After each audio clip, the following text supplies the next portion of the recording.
ke polisi, polisi punya dapur SPPG. Kami mau melapor kepada Tentara Nasional Indonesia, tentara punya dapur SPPG. Kami mau melapor ke DPR RI, anggota DPR banyak yang punya dapur SPPG. Makanya saya bilang hukum mati aja tuh. Mesen SMA, ya, SMA. tidak perlu diberikan lagi MBG. Seperti apakah pandangan Profesor Mahfud MD untuk mereka para koruptor? Dan apa yang akan dilakukan oleh BGN untuk dapur SPPG di seluruh Indonesia? Coba kita akan melihat bersama-sama bagaimana videonya ya.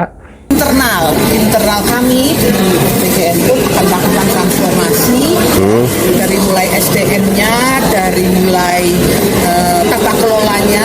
Data itu sangat penting. Itu yang terus terang saya lihat sejak dari awal saya datang, karena tidak mungkin kita membuat kebijakan tanpa data yang jelas. Setuju, betul. Terus kami perbaiki. Mohon bersabar, tapi target kami memang tadi sudah kami sampaikan juga, 1 bulan ini apa, lalu mungkin 3 bulan ke depan itu apa. Yang jelas kami juga memanfaatkan momentum untuk libur sekolah ini. Kami akan stop semua, kami akan audit semua dapur, sehingga nanti mudah-mudahan ketika nanti anak-anak sudah masuk sekolah, kita sudah lebih baik, kondisi di lapangan sudah. Nah, setuju pisan Bu ya, pokoknya semua dapur SPPG dimanapun berada yang sekiranya tidak mengikuti aturan, yang sekiranya tidak layak beroperasi, tutup aja Bu, nggak usah ragu-ragu. Coba kita lihat nih bagaimana pendapat Bapak Profesor Mahfud MD untuk para koruptor itu, coba nih. makanya saya bilang hukum mati aja tuh. Mesen ribuan motor nih, dibayar lebih dulu, harganya 2 kali lipat dari harga asli. Pabriknya belum ada. Pabriknya belum ada. Belum ada, saudara tahu, disiarkan. Barangnya belum ada, gedung pabriknya. Tapi sudah dibayar. Bangun mulai pakai motornya belum ada, sudah dibayar lunas 2 kali lipat dari harga biasa. Itu baru motor di BGN. Bisa enggak dihukum mati? Saudara, hukuman mati itu ada di undang-undang hukum pidana kita. Korupsi yang dilakukan jika negara dalam keadaan krisis, maka bisa dijatuhi hukuman mati. Dan juga kalau bisa nih semua aset kekayaannya diambil gitu Pak ya. Jangan sampai dinikmati juga nanti oleh anak keturunannya, oleh keluarganya. Karena walau bagaimanapun itu adalah harta kekayaan negara yang harus kembali lagi kepada negara. Oh, ini yang kemarin ya.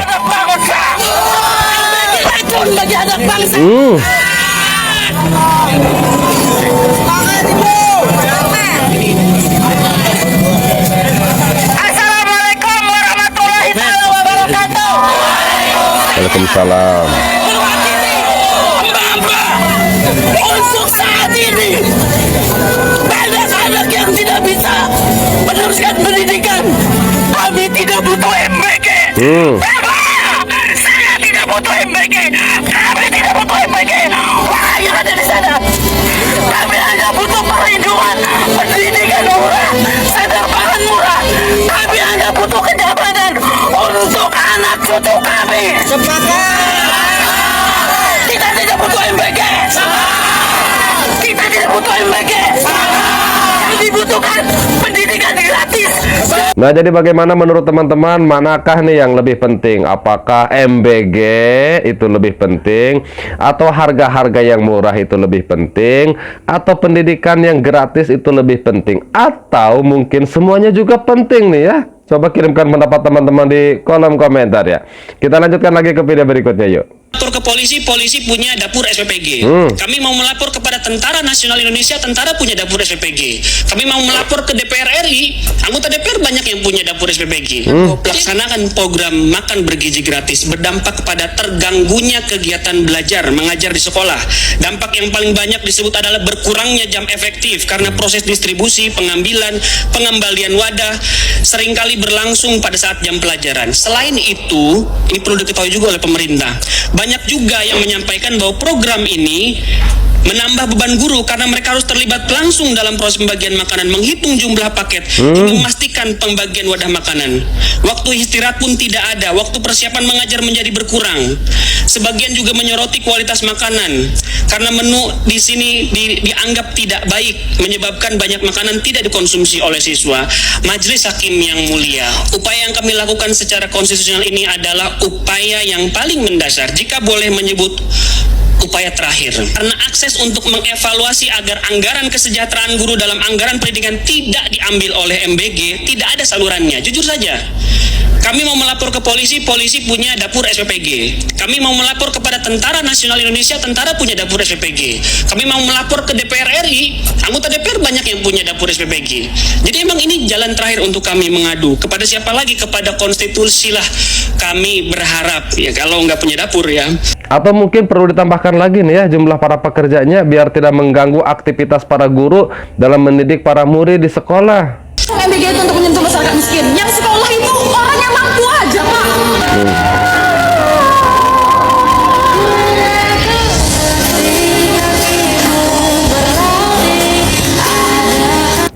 BBM naik, fiskal jebol, defisit melebar, hapus aja udah MBG. Anggarannya terlalu gede. Buat gue pikiran kalian terlalu sempit, makanya gue bilang ngopi. Ngopi dulu. Cara pemerintah mengakali fiskal kita yang jebol, defisit yang melebar, itu dengan cara menaikkan harga BBM. Yang dinaikkan juga BBM-nya Pertamax, yang mayoritas penggunanya adalah kalangan menengah ke atas. Kenapa jadi meminta MBG yang diturunkan, MBG yang disetop? Anggarannya terlalu gede. Anggaran triliunan itu mengarah langsung ke petani lokal, langsung mengarah ke peternak lokal. Lucu lu kalau kayak begitu, sedangkan lu membela BBM yang kita impor. Dan asal kalian tahu, banyak tuh keluarga-keluarga yang tertolong karena adanya MBG. Kenapa? Mereka mulai bisa menabung. Yang tadinya duitnya buat jajan anaknya sekolah, sekarang bisa ditabung karena ada MBG. Makanya saya bilang kalian konyol. Kenapa kalian lebih memilih menghentikan program yang menyentuh langsung ke masyarakat, dan kalian memilih anggarannya dipindahkan ke BBM yang jelas memperkaya negara lain. Nah, supaya indikator tujuan intervensi gizi ini tercapai, tetapi penerima manfaatnya lebih fokus. Contoh, misalnya lah, contoh gampang. SMA, ya, SMA. tidak perlu diberikan lagi MBG, apalagi SMA yang mungkin yang uang sakunya anak-anaknya aja udah 100.000, 200.000 gitu ya, mungkin yang high class gitu, itu tidak perlu lagi. Nah, itu beberapa contoh, itu sudah akan berkurang sekitar 8 juta penerima manfaat. 8 juta penerima manfaat. Tapi kami tidak menghilangkan esensi dari intervensi gizi yang dilakukan oleh pemerintah. Jadi sekali lagi, refocusing ini adalah kami perlukan supaya memang pemberian intervensi pemerintah lebih tepat sasaran, kemudian diikuti otomatis dengan angka anggaran yang semakin turun. Teman-teman tahu nggak sih, tanggal 12 Juni yang lalu ini viral banget, ada salah satu influencer yang bertemu dengan beberapa mahasiswi mempertanyakan, kalian unjuk rasa itu tuntutannya apa? Dan beberapa mahasiswi ini menjawab dengan bangganya, salah satunya itu penghapusan MBG sambil menggoyang-goyangkan tangan menunjukkan salah satu handphone yang sangat terkenal di seluruh dunia. Ya, itu adalah teman-teman yang ya mungkin sudah ekonominya sungguh cukup mapan.